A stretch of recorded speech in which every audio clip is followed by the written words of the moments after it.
नमस्ते। आज हम एक बहुत ज़रूरी सवाल पर बात करेंगे। आखिर ये जो शहरी बच्चे हैं, इनमें एलर्जी इतनी क्यों बढ़ रही है? हाँ, ये सवाल बिल्कुल आजकल बहुत कॉमन है।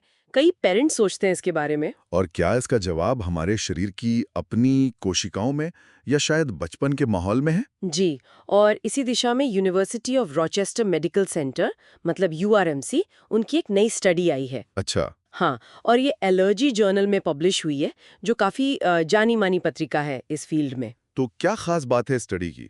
मैंने सुना कुछ इम्यून सेल्स के बारे में है। बिल्कुल, इसमें ना एक बड़ी दिलचस्प बात सामने आई है कि हमारा बचपन का माहौल कैसा है, मतलब शहर का या गांव का, हाँ, हाँ, वो सीधे तौर पर हमारी इम्यून कोशिकाओं पर असर डाल सकता है। मतलब उन सेल्स पर जो तय करती हैं कि एलर्जी होगी या नहीं। अच्छा। ये कैसे होता है? हाँ, तो वैज्ञानिकों ने क्या किया है, उन्होंने इम्यून सिस्टम के एक खास सेल, टी सेल जिसे कहते हैं, जी, टी सेल्स, हाँ, उसके एक सब टाइप की पहचान की है। वैसे तो इन्हें हेल्पर 2 या TH2 सेल्स कहते हैं, लेकिन ये वाली थोड़ी अलग है। स्टडी में इन्हें प्रो एलर्जिक TH2 सेल कहा गया है। प्रो एलर्जिक मतलब जो एलर्जी को बढ़ावा देती हैं। ये तो आम टी सेल से अलग हुआ, वो तो इन्फेक्शन से लड़ती है ना। सही कहा आपने। आमतौर पर टी सेल्स का काम है शरीर को बचाना, पर ये जो खास प्रो एलर्जिक TH2 सेल्स है ना, सबूत ये दिखाते हैं कि ये कुछ ऐसी चीजों पर हमला करने लगती हैं जो सेफ है, जैसे कुछ खाने की चीजें। मतलब खाने को दुश्मन समझ लेती हैं। हाँ बिल्कुल, उन्हें गलती से एलर्जेनिक मतलब खतरा मान लेती हैं। और रिसर्चर्स कहते हैं कि ये सेल्स पहले मिली किसी भी इम्यून सेल से ज्यादा सूजन मतलब इन्फ्लेमेशन पैदा करती हैं। अरे बाप रे, ये तो बड़ी गड़बड़ बात है। तो ये पता कैसे चला कि ये शहरी बच्चों में ज्यादा है? इसके लिए उन्होंने एक तुलना की, शहरी बच्चों के ब्लड सैंपल लिए। ठीक है। और उनकी तुलना की मिंगो के फिंगर लेक्स इलाके के किसान समुदाय से, ओल्ड ऑर्डर मेनोनाइट्स। ओएम कहते हैं उन्हें। ओल्ड ऑर्डर मेनोनाइट्स अच्छा, ये कौन है? ये एक पारंपरिक समुदाय है, खेती पर निर्भर, सादा जीवन जीते हैं। और मजे की बात यह है कि उनमें एलर्जी बहुत ही कम होती है, न के बराबर। ओह, इंटरेस्टिंग। तो क्या फर्क मिला दोनों ग्रुप्स के बच्चों में? फर्क काफी साफ था। शहरी बच्चों में और खासकर उन बच्चों में जिन्हें बाद में फूड एलर्जी हुई, हाँ। उनमें ये वाली जो प्रो एलर्जिक TH2 कोशिकाएं हैं, वो काफी ज्यादा मिली। अच्छा, और उन ओएम बच्चों में? उनमें बिल्कुल उल्टा। ओएम बच्चों में एक दूसरी तरह की टी सेल्स ज्यादा थीं, रेगुलेटरी टी सेल्स या टी रेग्स। रेगुलेटरी मतलब जो रेगुलेट करती हैं। हाँ बिल्कुल, ये इम्यून सिस्टम को शांत रखती हैं, बैलेंस बनाती हैं, ताकि बेवजह एलर्जिक रिएक्शन ना हो। तो एक तरफ शहरी बच्चों में हमलावर सेल्स ज्यादा और गांव के बच्चों में शांत रखने वाली सेल्स। जी, तो इसका मतलब तो ये हुआ कि शहर और गांव का माहौल सीधे इम्यून सेल्स पर असर डाल रहा है। पर क्यों? क्या वजह है इसके पीछे? हाँ, यहीं पर गट माइक्रोबायोम का रोल आता है।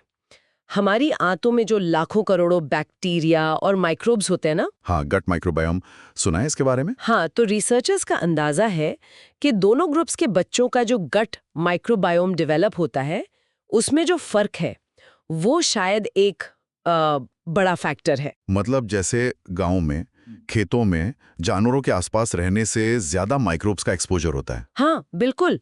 ऐसा माना जा रहा है कि बचपन में जब तरह तरह के माइक्रोब से सामना होता है, तो इम्यून सिस्टम एक तरह से ट्रेन होता है। ट्रेन होता है, कैसे? वो सीखता है कि किस पर रिएक्ट करना है, किसे इग्नोर करना है।